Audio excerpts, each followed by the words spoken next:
Hello everyone, and thank you again for attending our inaugural online symposium, The Neuroscience of Body Clocks, the genes, cells and circuits of our sleep-wake cycles. It is my great pleasure to introduce our keynote speaker, Dr. Michael Hastings. Michael is a Fellow of the Royal Society, a Fellow of the Academy of Medical Sciences, and Head of the Department of Neurobiology at the Medical Research Council's Laboratory of Molecular Biology. Michael began his science career as a marine biologist at the Port Erie Marine Station, the Isle of Man, receiving his Bachelor's of Science and PhD from the University of Liverpool in the UK. Since moving to Cambridge in 1981, he has made highly influential contributions to our understanding of biological clocks through the study of the suprachiasmatic nucleus, or the SCN, of the hypothalamus. Michael was instrumental in taking circadian neurobiology to the molecular and cell biological level, and we are very excited to have him give our keynote talk today. Following his talk, we'll be hosting a question and answer session with Michael, so please ask your questions using the question system. We'll pose as many of these as we can to him in the time that we have available.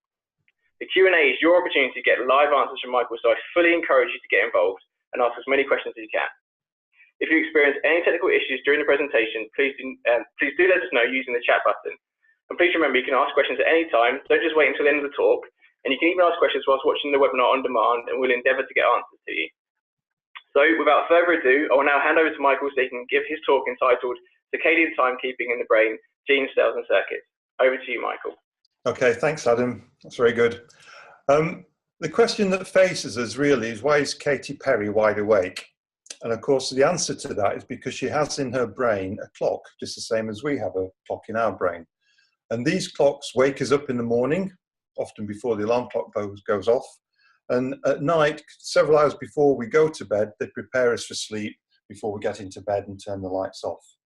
So how do we know there's an internal clock controlling sleep? Well, we can do an experiment on a volunteer. And what you see here is the pattern of sleep by the bars and wakefulness by the clear areas of a volunteer who was put into temporal isolation in a laboratory setting where, first of all, they had a light-dark cycle. So here's the light. Then the person goes to sleep in the dark, and that continued for 4 days. But then the environmental setting was changed. It went timeless. Clocks were no longer present. The dark light was sustained, no change in temperature, etc., etc. And what happens to sleep-wake cycle? It doesn't fall apart. We can see from day to day to day to day, this person, even though deprived of temporal cues from the environment, still has a very clearly organized wake-sleep cycle. To keep that timing correct, this person must have internally a clock that's driving it. But the important feature about the clock that's driving it is if we look at the actual period of this rhythm, we see it drifts as we look at it slightly to the right, because the clock is biological. It's not exactly 24 hours, it's approximately 1 day, hence it's called circadian. And in this case, it's slightly longer than 24 hours. It's got slightly longer circadian period. So what I want to talk about in this presentation is something about circadian rhythms and body clocks. I then want to focus on the suprachiasmatic nucleus, which is the central clock in our brain, and then talk about the story of how the genes that make up that clockwork were identified and what we understand now to be a molecular feedback oscillator. I then want to move beyond the brain to talk about a distributed circadian system, and finally come back to the idea of brain clocks and sleep and how they interact. So just to start off with circadian rhythms, I'm based in Cambridge, which is an old university, so I thought I should give you an old citation. So this is from 1632, when John Wren was writing his herbal treatise and talking about the 4 humours of man. These were the fluids that were thought at the time to wax and wane through the body to control our mood, how we felt, how clever we were, etc. And what John Wren said was that blood reigneth for 6 hours, from 9 o'clock in the night till 3 in the morn. Colic, bile, from 3 in the morn till 9. Melancholy, black bile, from 9 till 3 in the eve. And phlegm, from 3 till 9 o'clock in the night. Now, aside from the fact we no longer believe in the humours, John Wren in 1632 was bang on when it comes to circadian rhythms. If we did an equivalent experiment nowadays and looked at the hormones that ebb and flow through our body, as you can see here, these are hormone levels, again in the human subject under temporal isolation. And we can see that melatonin peaks at night, or circadian night, because there's no time cues available in this lab setting. Cortisol, the hormone that activates us, peaks after we're due to wake up. And here we see thyrotropin also produced at night time. The important feature here is that these subjects didn't sleep. This shading here demonstrates when sleep would be anticipated, but they stayed awake. So these changes in internal status are driven by a clock independently of the sleep-wake cycle. So this begs the question, we should think of our bodies as self-sustained 24-hour machines, and what are the underlying mechanisms driving these rhythms? So these are some data from quite an old study we did now, and it's a very simple experiment. Take liver samples from mice, which are in a timeless environment, and measure gene expression levels.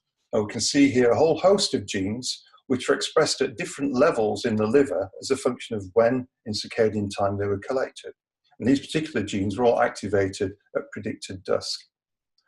A whole series of other genes are equally rhythmic, but these are suppressed at predicted dusk and they're active at predicted daytime. So the genetic activity in the liver of these mice is changing on a very regular reproducible program. And more modern data can show that. We can show that in a raster plot here, where each line represents the expression level of a particular gene. The samples have gone through 48 hours, predicted day, predicted night. And these are from mice, and we see genes which are highly expressed at one time of day, low expressed at another time of day, then they come back up on the same cycle. So all of these genes are rhythmic. But you can see across the diagram, the actual phasing of the peak varies. Some genes are turned on at night, other genes turned on at predicted circadian day. What are the consequences for that? Well, in an experiment, we can do some simple protein analysis. This is a diagram of the ureagenesis cycle producing urea from amino acids. These are 3 critical rate-limiting enzymes in that process. If you don't have these enzymes, you die. If you look at the expression level of these enzymes, carbamyl phosphatase synthase, arginosuccinate synthase, arginase, we see here in the liver samples from mice how beautifully circadian these enzymes are at the protein level. So the functional capacity of the liver is changing through circadian time.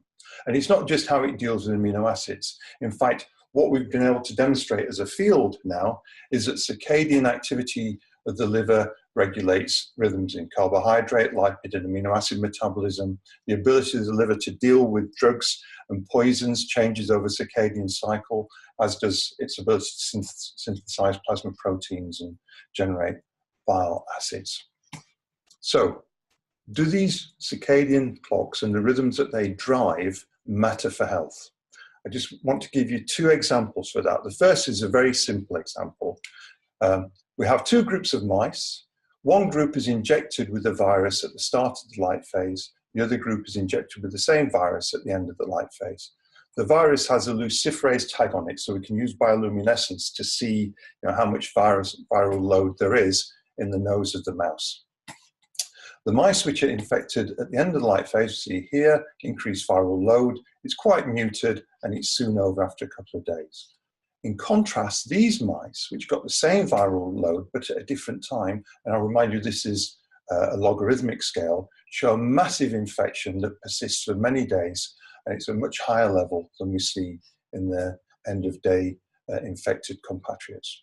So the sensitivity of the body to infection changes as a function of when in circadian time we are. A more human example here. If we look at cardiovascular function in human subjects, again in temporal isolation, we see there's a beautiful circadian cycle in systolic blood pressure. Low in circadian night, when through our biology we would be asleep. Peaks at the start of circadian day, when of course with our biology that's when we would get out of bed, engage with the world and be very active. And so this change in systolic blood pressure itself is a consequence of circadian control over vasodilation and heart rate. So we have a beautiful circadian physiology in the cardiovascular system, which is good for us physiologically, except if we've got cardiovascular disease. If you look at infarctions, myocardial ischemia, hemorrhagic stroke, all of these consequences of cardiovascular disease occur more frequently at the start of circadian day, at the time when the system is being pushed to its maximum extent with this increase in systolic blood pressure. So circadian physiology is good, but because our physiology changes over 24 hours, our vulnerability to a disease state equally changes over the case of 24 hours. So how can we use this information? Well, a very simple way to use this information, and this is a review that came out in February 2018 of this year, Hermida et al., looking at how to monitor blood pressure and how to deal with blood pressure in patients with cardiovascular disease. They point out that chronotherapy, taking your medicine at a particular time of the cycle, in this case at bedtime before you go to sleep, makes the medication more effective, reduces total cardiovascular disease events by 61% and major events by 67%. So you can develop medicines to make use of the circadian nature to physiology and circadian nature to disease, and thereby make them more efficient. Okay, so this is an introduction to the basic circadian physiology and its relation to medicine and health. I've talked about a clock. Where is that clock? Well, for that clock to function, it needs to be connected to the light-dark cycle. It needs to know about day and night, so it needs to be connected to the retina. And it was identified in a structure called the suprachiasmatic nucleus. That's our central clock. So to find it, we're going to brain scan a volunteer and follow the optic nerves from the retina deep into the brain. So here we go. I'm going to highlight the retina. Go into the brain scan. Okay, we're now going to close down the retina as we go to the back of the eye. We now have the optic nerves going through the bones at the base of the brain. The optic nerves from left and right come together at a structure called the optic chiasm. And above the optic chiasm, there's a cluster of about 10,000 neurons on each side of the midline that is called the suprachiasmatic nucleus. That is our central brain clock. Here's a coronal section of the human brain. Here's the chiasm. Here's the midline third ventricle to show where the suprachiasmatic nucleus sits. And this is an equivalent image of a mouse brain being processed autoradiographically to show us where the SCN sits in the mouse brain. To reinforce what you just saw from the human scan, we can show genetically that the SCN is directly connected to the retina.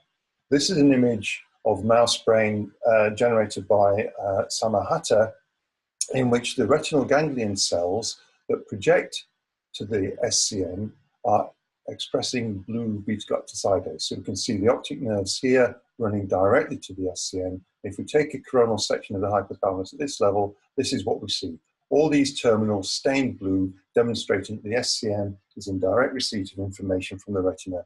Therefore, its clock can be entrained to the light-dark cycle outside. So there we have it. That's the clock. It's essential for circadian behavior. If it's damaged in a mouse, circadian activity patterns are disorganized. So this is running wheel activity for an intact mouse. The animal runs when it considers it to be circadian night as in it, and it is inactive in circadian day. So we can see from day to day to day, just like we saw with sleep wakefulness in that human volunteer in temporal isolation, we see a very nice, well-organized circadian pattern to behavior. If the SCN is damaged, we see that that temporal control to behavior completely disappears. A similar thing happens in human patients, for example, with a pituitary tumor pressing up on the SCN. So it's necessary to show circadian behavior, sleep-wake cycles. It's also sufficient. A lot of our work as a lab involves making organotypic slices of the SCN from mice. So this is the optic chiasm on this slice. This is the midline third ventricle. And this is where the neurons of the SCN will be sitting in their clusters. What you see here is a recording electrode. If you record from these slices when they're in their night phase, these are action potentials, we see they're electrically very quiet. If you record from these slices in their day phase, you see that neurons are highly active, firing off all these action potentials very rapidly. Come back to the same slice 12 hours later in circadian night, it's quietened down again. We can actually monitor this now, this electroactivity, by using fluorescent reporters, which report on the intracellular level of calcium. This is GCAMP as a reporter, introduced into SCN neurons in the slice using an adeno-associated virus. This is a time-lapse movie of intracellular calcium levels as reported by fluorescence in an SCN organotypic slice through time. Increase, decrease, increase, decrease. Day 3, day 4, day 5. And we can plot these data here. We see beautiful circadian cycles of increase in intracellular calcium, which are reflective of the fact that these cells become electrically active in their day and electrically quiescent in their night. So we have here a cellular clockwork circuit in a dish. How does it work? So that takes us to the question of circadian clock genes. And a start for this comes from these two chaps, Ron Konopka and Seymour Benzer. They were interested in a genetic basis to circadian rhythms and used fruit flies for this, Drosophila melanogaster, because that's the ideal circadian genetic organism to study.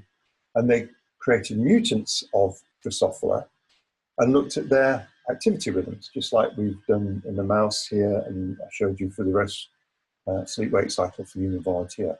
We found some mice that had no rhythms at all, some mice which were beautifully rhythmic, but it was a fast rhythm, it was a short period rhythm, and other mice which again were equally beautifully rhythmic, but it was a long period rhythm. The interesting critical thing here is that all these mutations mapped to the same point in the chromosome. They mapped to the same gene, and so they called that gene period because of the influence of mutations in that gene on the period of circadian behavior. Fast forward 45 years, and you'll be aware that these three chaps, Jeff Hall, Michael Rosbash, and Mike Young, were awarded the 2017 Nobel Prize in Physiology and Medicine for actually working out the molecular genetic basis of the circadian clockwork in flies. This is one of the early papers from the Hall and Rosbash group, published in 1990. So they took the PER gene, identified by Konopka and Benzer. Obviously, genes produce mRNA, which is translated into protein. And in this paper, they were able to show that the protein, by mechanisms at that time unknown, feeds back to alter its own expression, either at the level of the gene or at the level of the mRNA, or at the time, it could have been both. But fundamentally, they mapped out a negative feedback loop involving PER controlling its own expression. Okay, this is a major advance. But if we want to translate this into understanding what happens in mammals, in people, we also need to understand the system in mice. And so Joe Takahashi has been a world leader in working out the feedback loops parallel to these feedback loops in flies, which are important for controlling circadian clockwork in mice and by extension, we now know, in humans. So let's go through schematically that feedback loop. We have clock genes, which in mammals, here's the old friend period, but the second set of genes, Cryptochrome genes, involved. At the start of the circadian cycle, these genes are activated by transcription factor complexes controlling clock and BMAL proteins through so-called EBOX regulatory sequences. Activation of the gene leads to transcription of mRNA. The RNA is translated into protein, and the critical feature here is those proteins get access back into the nucleus and turn off activity at the EBOXes. So you have a negative feedback loop closed by this action. Turn off gene activity, so as we now go into circadian night, the existing RNA is degraded, so are the proteins, and so is the negative feedback system. We're now, 24 hours after it first started, able to start a new circadian morning and get the same loop initiated yet again. So this loop will define biochemically, in a molecular sense, a approximately 24-hour period. It needs to get control of the firing rate of the suprachiasmatic nucleus neurons, so we can see those electrical activity rhythms of action potential firing, because that's how the SCN communicates with the rest of the brain. So to achieve that, we have a series of clock-controlled output genes, which in their simplest version also have EBOXes, so they're also driven by clock and BMAL, and they're also subject to the same periodic negative feedback by Cryptochrome and period. So in that way, the SCN neuron, having defined in the molecular sense its 24-hour time, then expresses that and signals to the rest of the brain, oh, low firing rate indicates circadian night, high firing rate, circadian day, and into the next circadian night. Okay, so that's cutting to the punchline, really. Let's have a look at some of the evidence that this actually is the case. So can we see this clockwork ticking? So one thing one can do is look at this EBOX activity, because the argument here is it will be turned on and turned off as that feedback loop goes through its cycles. So this is a schematic of the CRY1 gene, and we can see here the EBOXes upstream of the transcriptional start site.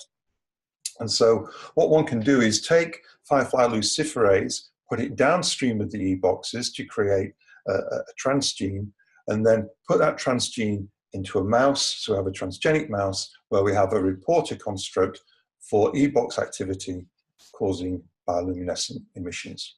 So this is an organotypic SCN slice of such a mouse. Here's the optic chiasm, here's the ventricle. You can see the SCN quite nicely in phase. This is the same field of view imaged by CCD camera for bioluminescence. You see some cells in the field of view are already producing firefly luciferase, bioluminescent, because the E-boxes have been activated. If we now run this sequence, time-lapse movie over 10 days, it's on, off, turn on, turn off, turn on, turn off, turn on, turn on. So in this way, we can actually look into the heart of that molecular feedback loop and see the activation and inactivation sequentially of the E-boxes in SCN neurons. The model tells us that period and cryptochrome proteins are necessary to drive this. If we look at the activity patterns of a mouse which likes the PER1 and the PER2 genes, when it's on a light-dark cycle, it's fine because it runs when the lights are off. But as soon as you put it into constant darkness, say, right, can you for yourself define circadian time? We see that that's just not possible. Its behavior is completely disorganized, as if the SCN itself had been damaged. And if we take the SCN from such mice, carrying this Cry1 luciferase reporter, we can look at the molecular cycle in the absence of period proteins. Here's a wild-type mouse. We see very nice circadian cycles, approximately 24 hours period length of bioluminescence. If we don't have the PER1 and the PER2 proteins, we see a couple of blips and then the thing peters out. So you need PER proteins to drive this activity at the E-boxes. So let's have a look at the PER proteins. Can we see how they behave in the feedback loop? What you see here is an SCN slice from a mouse in which we've knocked in the yellow fluorescent protein Venus at the end of the PER2 locus. So this mouse produces not pure PER2, but PER2 protein with the Venus tag on the end of it. And so now we can image the fluorescence cycle as PER's degraded, resynthesized on the next day, degraded, resynthesized in each of these SCN neurons on the next day, and so forth. So we can see beautiful spatial and temporal control to PER2 protein expression here as this cycle goes through its paces. Okay, so it's approximately 24 hours. That's what the system needs to be to operate in a 24-hour world. But what sets clock speed? And this is where I want to talk about some work we've done with a chap called Pat Nolan at the MRC unit in Harwell, and that's the mutagenesis screen. Doing in mice what Benzer and Konopka first did in fruit flies. The problem with mutagenesis screens is you have to kiss a lot of frogs to find your prince. But Pat Nolan was able to do that in his particular screen, where he created mutant mice, read from them, and then looked to see how their circadian system behaved. And in one particular line of mice, which Pat called the Earlydoors line, he found that if mice had one copy of the mutated gene, their activity rhythms ran faster by about 1 hour than did those of the wild-type controls. If these mice were homozygous for the mutation, they ran even faster still. They had an activity rhythm which were accelerated by about 2 hours. So we have a dose-dependent effect on the period of the circadian system as a function of this allele. Presumably this is an action at the level of the SCN, but to demonstrate that, what we did was we crossed that Cry1 luciferase reporter line into the Earlydoors line, made organotypic slices from them, and then recorded the period of the SCN bioluminescence cycle from them. Wild type is just over 24, accelerated if you have one copy of the allele, accelerated further if you have 2 copies of the allele. So we have a mutation here which makes the clock run faster, doesn't destabilize the clock, just faster. Where is it? The exciting thing to discover was that this mutation actually sits in the PER2 gene itself. Now on this cartoon at the top, showing the domains within the PER2 protein, we have these 2 so-called PAS domains. These are important domains for dimerization of PER2 with its protein partners, the PAS A and the PAS B. And the actual mutation which Pat had created sits here. It's isoleucine for asparagine, or asparagine for isoleucine. You can see here, just one residue is altered in the mutation. But it's at a critical point. This ribbon diagram of the PER2 protein shows the PAS A and the PAS B, and the mutation sits here in an unstructured linker sequence between the A and the B, and this cartoon shows that in perhaps more understandable detail. It's sitting there. Now, PAS domains allow for protein dimerization. Here we have a mutation in this linker between them, making the link more flexible. what's this going to do to dimerization of proteins? And this is work, biochemical and biophysical work, done by a collaborator, Carrie Parch, who's also giving a presentation as part of this webinar. If you're on a column, you see that both wild type and the Earlydoors form of PER2 form dimers, but the mutant dimers are less stable. If you increase the temperature and look at this fluorescence signal, which indicates the dimers falling apart, you see that the mutant form of the dimer is much more sensitive to temperature. It's less stable than the wild type. So the mutation is altering stability. Why do we think that's important? Well, it's something to do with the way the PER protein folds up. Here's the pass A, pass B again. There's a mutation here. Here's what we think might be a flexible linker. We think that that change in flexibility alters the folding of the protein so that this tail here is more accessible to casein kinase. Casein kinase phosphorylates this tail, which allows this ubiquitin ligase to polyubiquitinate the tail of PER2 and then direct it for proteasomal degradation. So Pat's lab made a test of that. They did a PER2 degradation assay. So here's wild type PER2 in the assay being degraded by casein kinase, which has been added to the mix. But if you have the mutant form of PER2, the Earlydoors form of PER2, you see it's much less stable, it's degraded more rapidly. Okay, I've gone into detail here. Why would I want to do that? This is all about mice. How can this be relevant to people? Well, it just so happens that there's a very small number of families who exhibit something called familial advanced sleep phase syndrome. Effectively, these people, rather than going to sleep at 10 o'clock in the evening, fall asleep, crash out at 5 o'clock in the afternoon. They have an advanced sleep phase, hence the name. What's very interesting about this is that such people have a shortened circadian period. There's a circadian deficiency or circadian change in these people that alters the patterning of their sleep-wake cycle. And this really is important for their lives. It's very difficult to live lives when your sleep-wake pattern is pushed out of sync with the rest of the world. Why did I make that point about the Earlydoors mutation? Well, it turns out that there's several different human pedigrees of FASPS, and all of them that we know of so far have mutations, either in PER2, as you saw with the Earlydoors mice, or in casein kinase 1, which you saw is the enzyme which directs the degradation of PER2 and PER1 proteins. So the mutations are affecting this part of the feedback loop. Essentially, they make the protein less stable. And as a consequence of that, the circadian cycle is completed in a shorter time. It gives us a faster clock. Okay. What about slow clocks and night owls? If FASPS is a super lock, what about a night owl? There's some recent data here come out of Mike Young's lab, published in Cell last year, where they've found familial cases of delayed sleep phase syndrome. So these are people, patients who fall asleep much later in relation to the light-dark cycle than do normal controls. When these people are put into constant conditions, and in this case we're looking at their EEG, EMG reported sleep, we find that they have a circadian rhythm, but it's a longer duration, longer period circadian rhythm than the wild type controls. So they have delayed sleep onset, they have a lengthened circadian period, as well as disorganized sleep patterns more generally. Again, why am I making this point? Well, it turns out that at least for some of these patients, there's a mutation in the Cryptochrome gene. Cry-delta 11 takes out one of the exons in Cryptochrome protein. So again, we have mutations in people which are affecting this negative feedback element of the cycle. And in this case, making the cycle run longer. In the case of the PER-CK1 mutations, it was making the cycle run shorter. But the point is made. These mouse and human data show that PER and cry proteins set the pace of the feedback loop.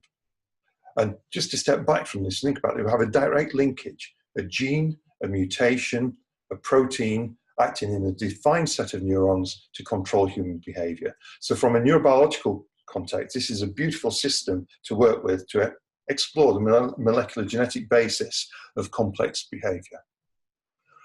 Okay, is that it? I've told you there's a clock in the brain that sets a tempo, we understand its molecular basis, and it directly controls our circadian life. Is that all there is to say? Stop the webinar now. Fortunately, not. We have a more distributed circadian system than just the SCN. This is an image of one of these bioluminescent reporter mice. In this case, it's PER1 luciferase, imaged in complete darkness, but it received an IP injection of luciferin, the substrate for luciferase. As a consequence of that, the entire mouse is bioluminescent. So this tells us that the period genes are expressed not just in the SCN, but right across the organism. And in fact, if you take various tissues, peripheral tissues from such mice, ovary, oviduct, uterus, what have you, and put them in isolation in a dish, measure bioluminescence coming from them. Okay, here's the SCN, beautiful circadian cycles, but look at kidney, pituitary. These also have intrinsic to the tissue a circadian oscillation. It peters out after 4 or 5 days, but no less is a circadian clock there. Take it even further. This is a movie made by David Welsh at UC San Diego. And here he's genetically modified fibroblasts to make them bioluminescent with the circadian reporters. And if we just watch this movie, we can see the individual fibroblasts in a dish turn on, turn off, turn on, turn off, turn on, turn off. And these are just the graphical data for that. Each fibroblast has within it a competent circadian oscillator, but in a culture such as this, if you look at the peak of the cells, they're not synchronized. And we can see that on this raster plot as well. There's no synchrony because fibroblasts can't talk to each other. But this makes the point about our circadian life. There are literally countless cellular clocks in a mouse's body, in our body. And if it's going to work effectively as a system, desperately need to be synchronized by the suprachiasmatic nucleus, the primary clock in the brain. So this is our model. All the major organs have their local clockworks, and they're controlled by signals coming out of the SCN. The SCN can control behavior, the neuroendocrine system, autonomic nervous system. These give out daily cues related to feeding and fasting, core body temperature, hormones such as corticosteroids. These systemic cues then entrain these local cellular clocks in the different tissues. Those local cellular clocks then drive that local circadian transcriptome and proteome that I showed you at the start of the presentation. And by changing gene expression and protein expression on a circadian program, that generates a local circadian metabolism and physiology that makes us a 24-hour machine. And it's all down to the SCN. So what makes the SCN such a complex and robust oscillator? Neuropeptides is the answer. These are cells in the SCN which use a neuropeptide called vasoactive intestinal peptide. And these are other cells in the SCN which express the receptor for that peptide. So this peptide is a way of binding these cells to make the circuit more functional. If you don't have VIP and look at calcium rhythms, this is a real slice. We see there's very little calcium activity in these slices. This is the data I showed you before, beautiful circadian cycles of electrical activity in a wild-type SCN, barely any electrical activity in an SCN lacking VIP.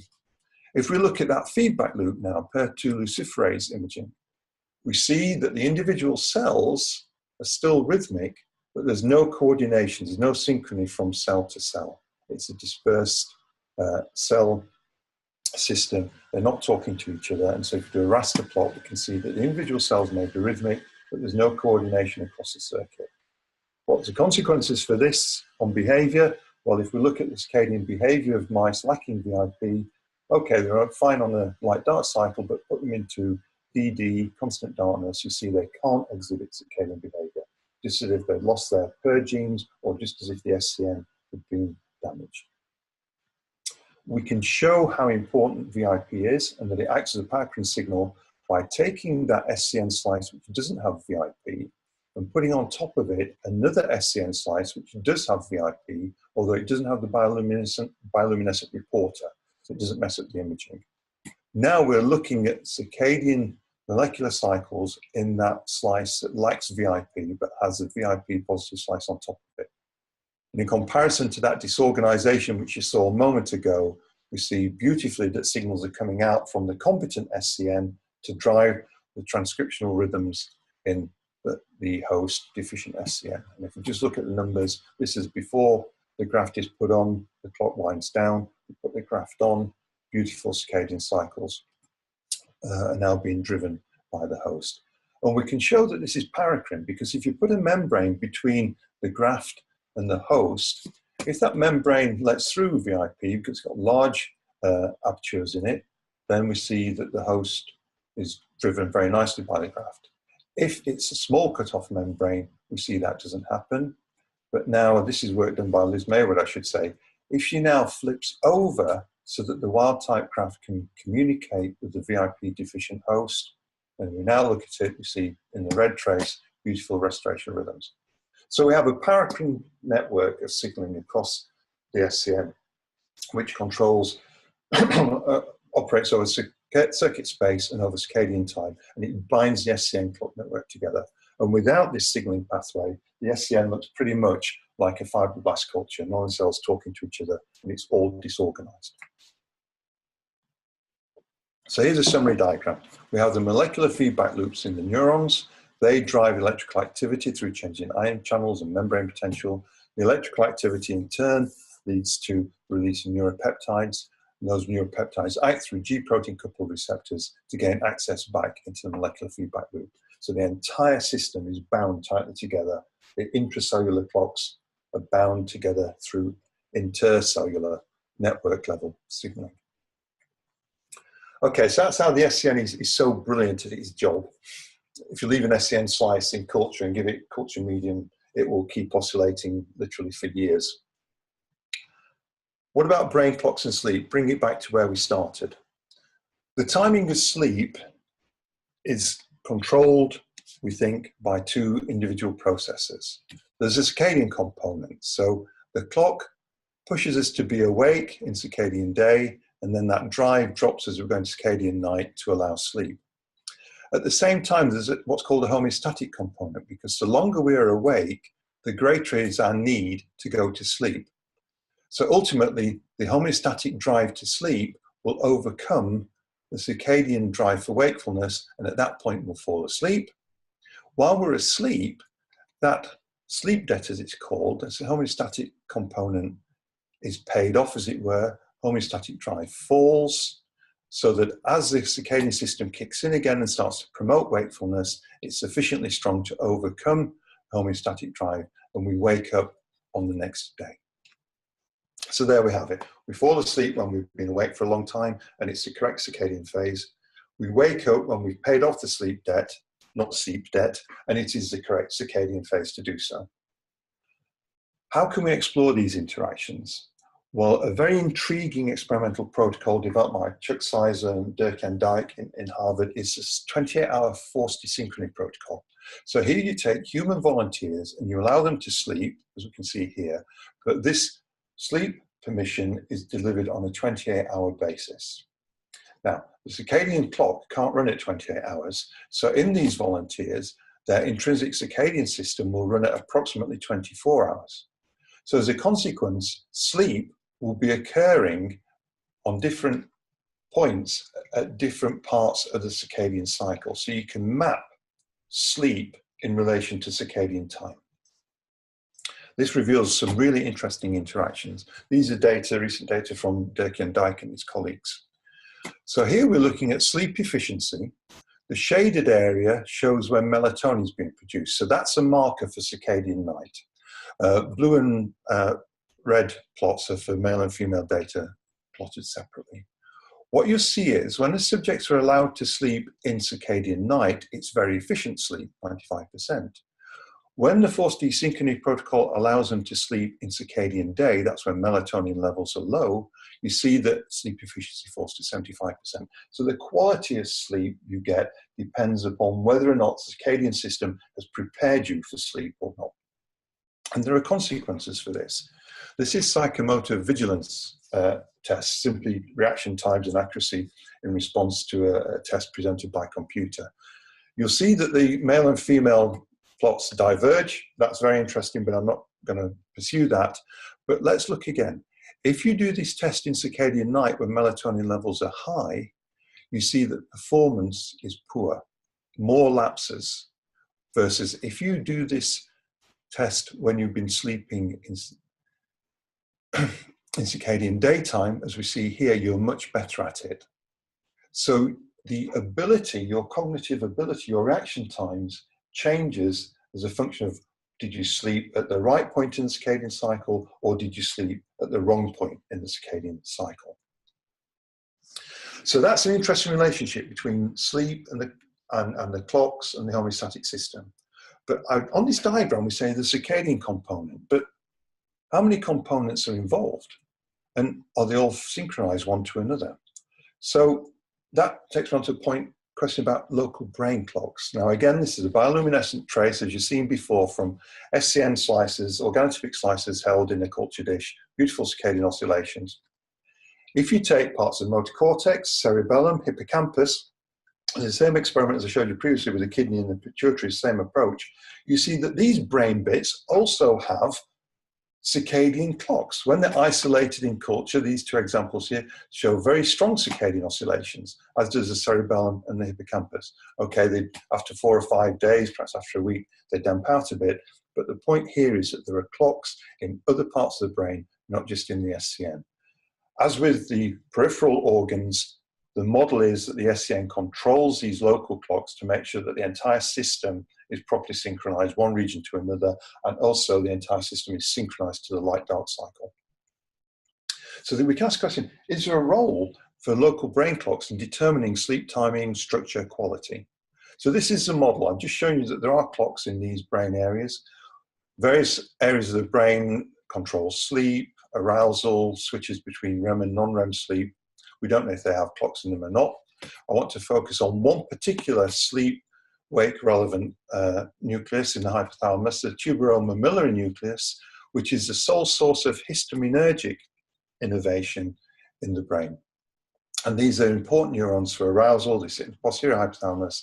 Here we see their location. Now, what's intriguing about these cells, and I should say this is work we've done with Bill Wisden at Imperial College, is if you look at the expression level of histidine decarboxylase, which is the rate-limiting enzyme for the production of histamine, we see here beautiful circadian rhythm in expression. There's a peak in RNA expression, preceding predicted circadian night, which is when the animal is going to become active and be aroused. If you look by immunostain at the intensity of the enzyme here, we can see in the middle of circadian day, this is a mouse when it's asleep, enzyme levels are low. If it's middle of circadian night, when the animal's awake, enzyme levels are high. So let's ask a simple question.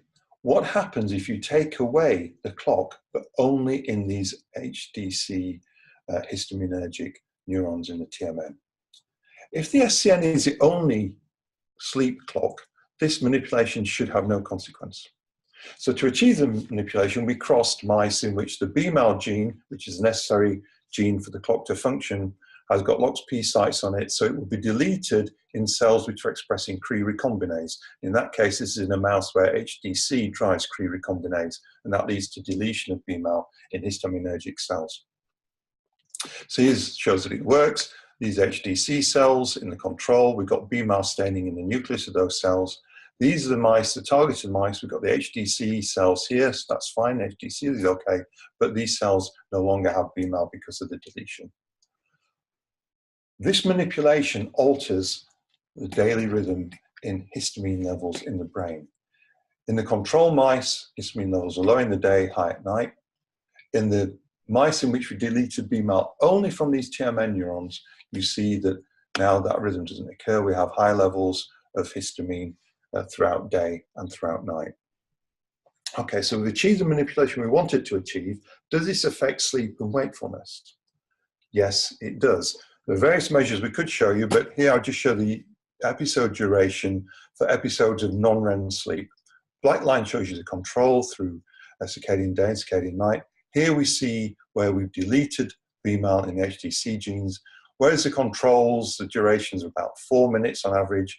The deleted mice struggle to make a 3-minute duration. Here we see these differences in the sleep period, in the wake period, and overall the 24-hour cycle. So the sleep-wake architecture has been altered in these mice where we've taken the clock out of the histaminergic cells. What is it that's changed? Well, if we look at transitions between vigilance states, so wake, non-REM, and REM, we can see that in the control mice, there's a certain rate of the mouse flipping because it's a polyphasic sleeper between these different vigilance states. If now we look at the mice in which we deleted BMAL, we see this great difference here compared to controls. The mice are flipping between REM and non-REM sleep far more frequently than the controls. In the absence of the clock gene in the histaminergic neurons, we can't consolidate the bouts of non-REM sleep. It's flipping between non-REM and REM.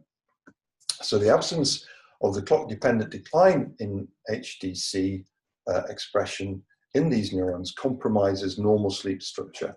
That's a specific conclusion, but the general question is, okay, if we mess it up sleep by this circadian manipulation, what's the functional consequence?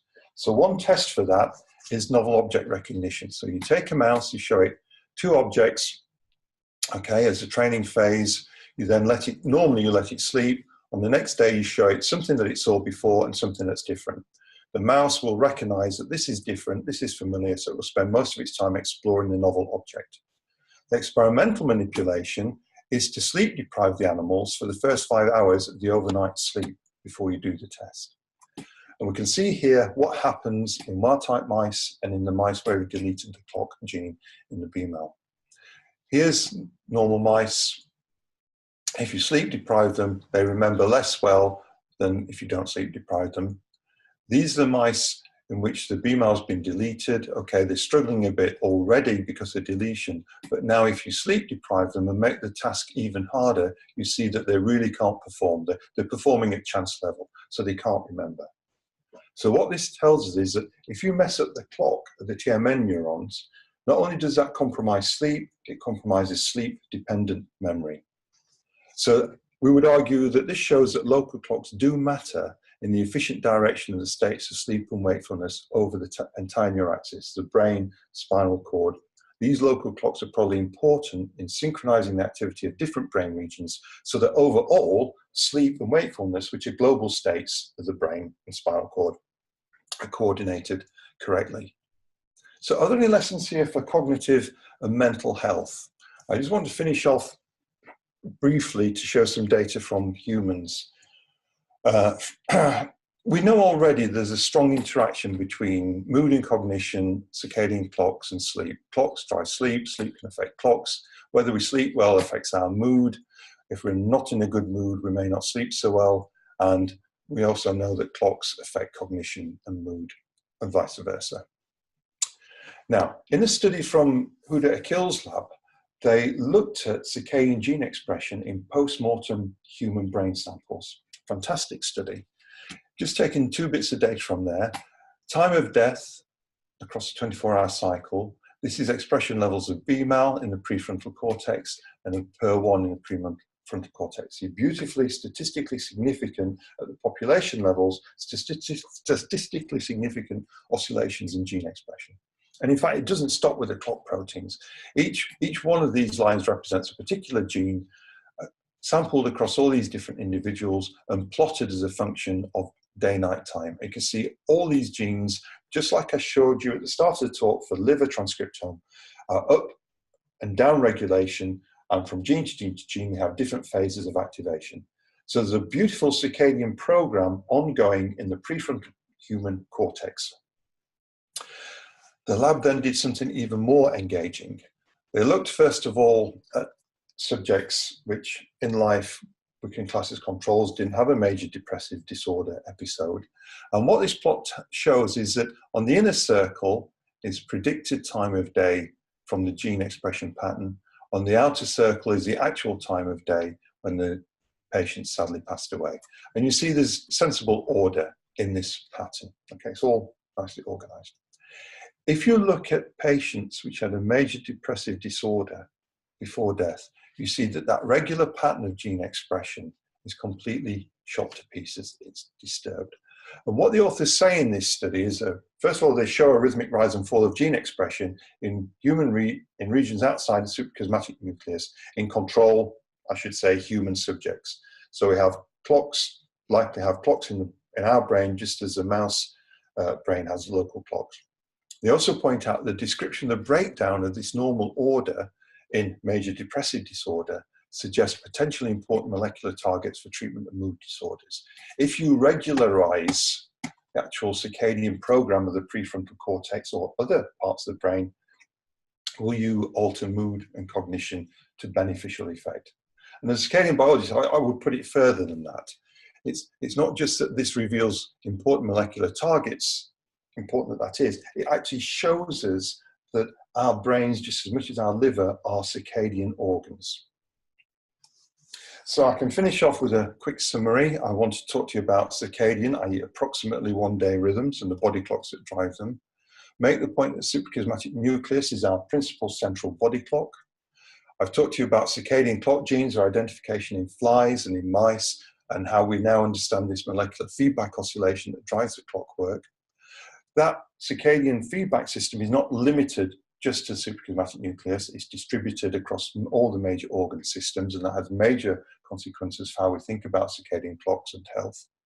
And I've returned at the end just to make some speculations, really. It's still an open field about the relationship between local brain clocks and sleep and how they operate to make what should normally be a very satisfying night's sleep so much fun. Thank you for your attention.